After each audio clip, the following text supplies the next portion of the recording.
Chapter 12. Life Hanging on a Thread. They say you should be on all corners accepting the bargain of life. When you gain something, you lose something. When someone leaves, someone comes. When you lost your way, you'll find the other way. You lose memories, you make new ones. It's a never ending flux, a give and take conversation between you and the universe. The trade between wanting to live forever but forced to live with the reality of how short one's life is. The day I learned that Evan will possibly put on life support a few weeks later took away any of my remaining willpower to be accepting any of this life's give and take flow of existence. Evan's case had increasingly worsened. Her muscle pain became more frequent than ever. The doctors giving her more painkillers with higher doses than she can manage. It was at this point that I started looking for ways I could stay as close to Evan, closer than I've ever been in our shared days, blindly hoping that one day this grave dream of her fading away soon will wake me up and remind me it's all just a dream. I cannot stick around doing nothing, and despite Evan's presence slowly fading away in between the hospital bed, I know she was guiding me to step up from observing. I'd eventually have to get a hold of her sister and have the conversation I knew Evan would want to be in about the harsh reality we all fear of facing. I found the courage to do it one noon, and I found Rachel, Evan's sister, talking to a doctor just outside the room. She flicked me one glance before returning her attention to what the doctor was saying. I politely excused myself and entered Evan's room. She was deep in sleep, her chest softly moving, the usual machine lights blinking. There was a serene look in her face buried between the tubes, and I felt a gentle tug in my heart. Rachel's footsteps came true, and I looked back at her in agony. "I'd like to talk to you," I bravely whispered. She met my stares. "I don't think now's the time." "Please." My voice breaks just as I said this. "I think we can save this for another day," Rachel said, walking near Evan, running a hand across her hair. You have to hear me out." My fist curled in my side. Evan didn't want any of this. She didn't want anything that'll put her on life support. There was a long silence that hovers over the room. Rachel's eyes were fixated on Evan's. Her shoulders perked up at her breathing, suddenly tense. She wants to see her way through the end, the way everyone else does. This isn't for the best. This isn't what she wants. Rachel snapped from her silence and tears suddenly flowing down her face. "And who are you to tell me what's best for Evan?" Her voice came out sharp, cold. "The doctor says there's a chance she might recover after this phase, and she needs help in regaining her strength. And whatever way that is, I'll take it, just to have Evan around." She shakes her head. "I don't think you understand. This is a matter between her and her family. We know what's best for her." The denial in her voice soars further the heaviness that I'm feeling in my chest. Still, I have to speak my truth. Evan knows, and I think you do too. You're not just seeing it the way she does. There's no way she could live longer, even when we'll take these chances. I swallowed the bitter lump down my throat, wishing I wouldn't have to say this, but I should. This isn't the way she wants to die, or even live the remaining days of her life. I suggest you say your words considerably, or else I would have to ask you to leave the room. This is the reality, Rachel, I replied. Evan's reality. And she stopped long ago running from it. I held her there. But you haven't stopped, not one bit. And I understand, I do, but for what cause? You're going to neglect Evan's wish and how she wants to pass over? I think you should leave. She raised her chin, her face suddenly red.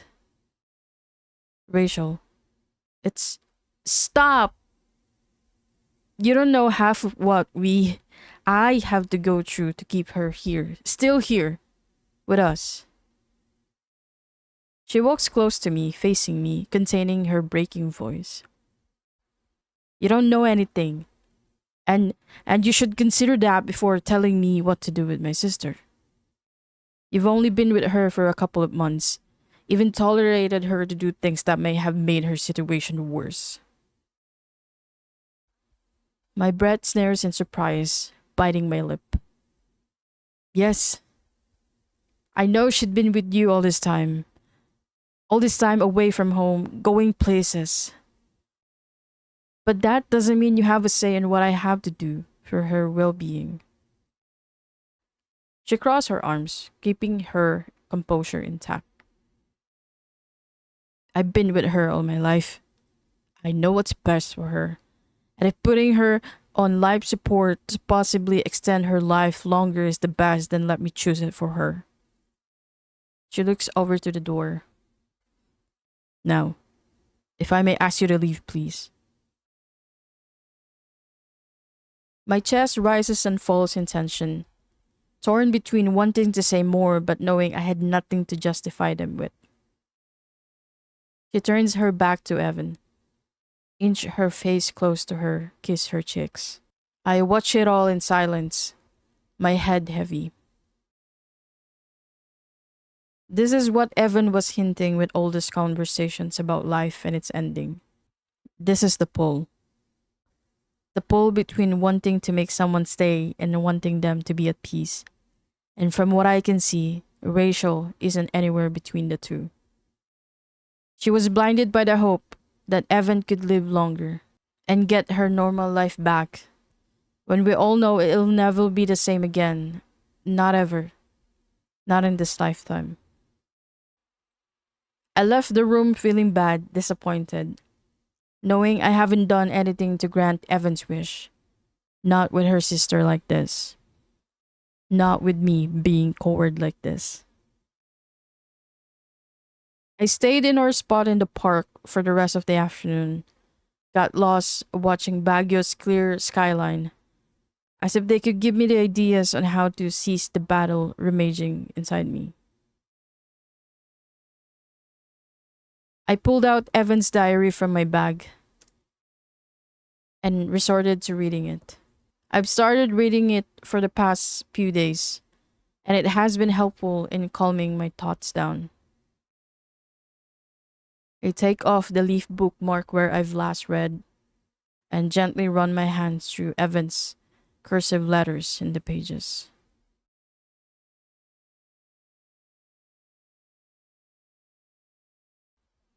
June 14, 2017. Dear Diary, I love the city, mostly when it's twilight, and people are chasing through time to reach their homes in time for supper. I love how the city becomes silent when it's already evening. The car lights beautifully twinkling after one another. Some turns left, some turns straight ahead. It looks like a dancing galaxy in motion. I love how the sidewalks were filled by passersby and stopping when the traffic light changes. I love watching them waiting, and I love wondering what was possibly going on their head at the moment. Will they be home in time? Will they have their supper in time? Has either one of them received a great news today? Or someone just resigned from their work? Or someone is on their last days of school? Or waiting to be in school? There are many thoughts that must have surfaced the street in one change of the traffic light alone. And the idea that I have an idea on what are they makes watching them more something of a time spent well.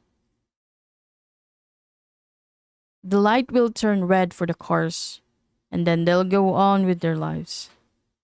Another waves of passerby will follow suit, and so on and so forth. It's silly to be saying you like watching people because you have a life of your own to watch. But there's something reassuring knowing that even if mine ends, the world goes on. And that doesn't stop me from living, even though I know I won't be crossing those streets anymore soon.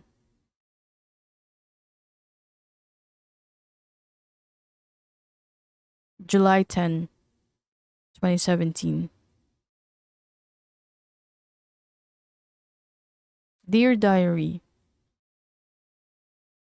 I had another thought that got me wondering and staring at this journal for a few minutes today, trying to write my thoughts on something that a simple yes or no couldn't answer. I wonder what sharing your life with someone really means. It's probably the deepest thought I have this recent times, but I think I'll try writing what I really thought about it here. I think sharing your life with someone comes with the little things we do even when the person is not around us. I think it doesn't deal with who you were sleeping with, who you last slept with, who you last said I love you to, or how often you share a morning cup of coffee with someone.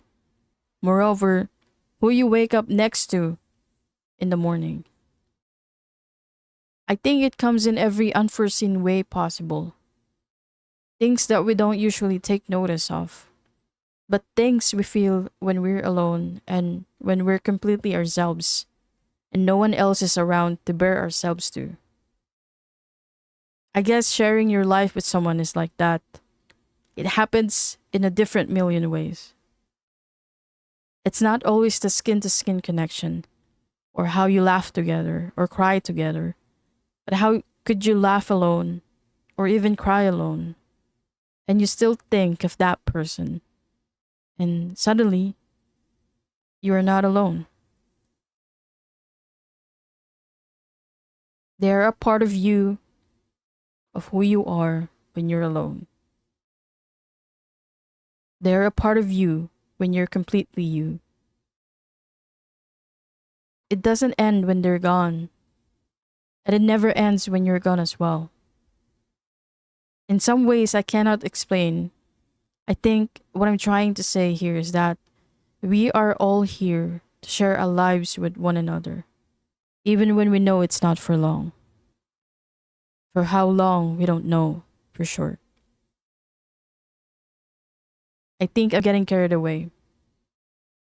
I have to end this entry. I hope I made sense.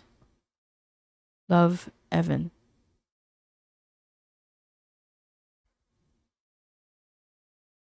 I close the notebook and touch it to my chest. I close my eyes as if feeling Evan's warmth within mine.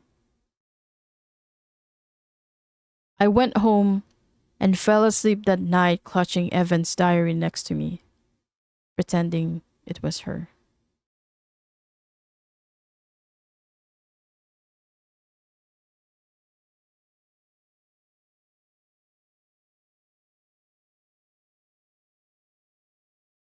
It took me some time before I returned to visit Evan in the hospital. I lost touch of the work that keeps on piling up on my email. Not that I care about them the most, I know it's not sensible. Evan would probably frown at me for not doing anything aside from worrying her, forgetting I have a life, a job, a purpose. And so, with this, despite my inability to focus, I promised to give my work some time in the weekend. I did a full day of work before I find myself in her room again. Despite her sister's disapproving look, she dismissed it as soon as Evan's face lightens up when she saw me standing in the doorway. Hey, you, Evan whispered. Why, why don't you come in?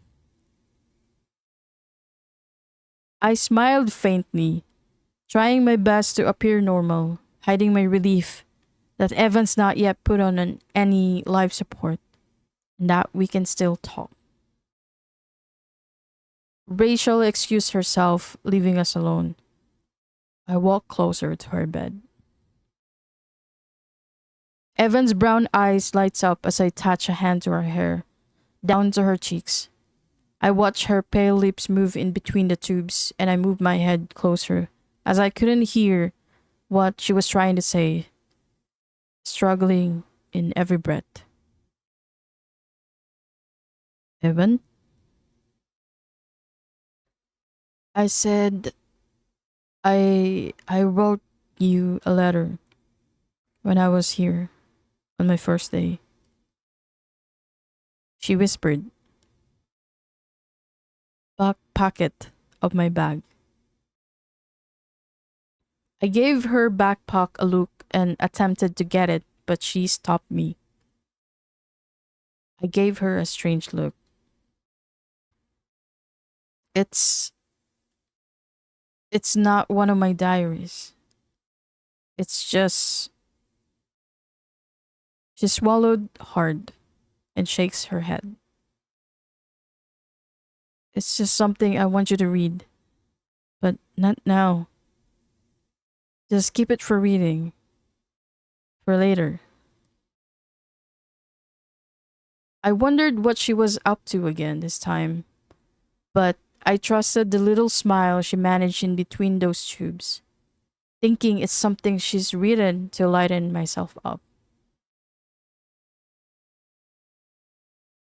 I held her hand in between the bed covers, asking her if she wants anything. She didn't answer, but her eyes looked over the window, and with the way they softened, I knew she was admiring the daffodils in the window table, placed next to the window curtain sill, letting the late afternoon May sunlight linger. I wonder what she was thinking. You you have to promise me you won't read it tomorrow, she whispered.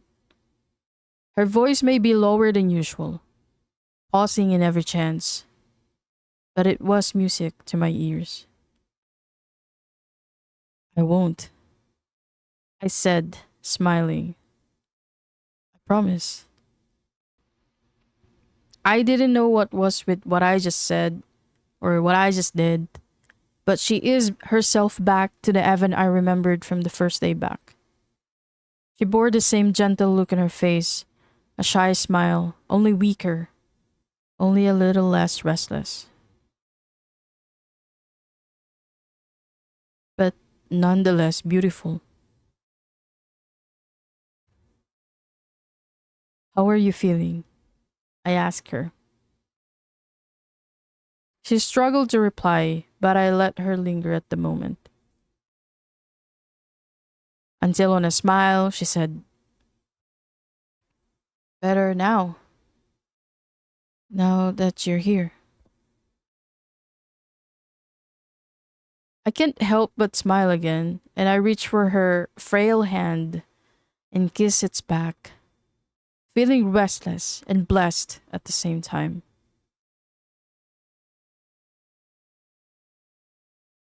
We stayed like that for a couple of minutes, lost looking at each other's faces. She had this look in her eyes that made me relive of the past days I spent with her. And when she smiles now and then, I can't believe so much has changed. But nothing made me more aware of the look she was giving me as I realized that our little moment inside the room, with her hand held between mine, were the last few ones I have of her while she was still here.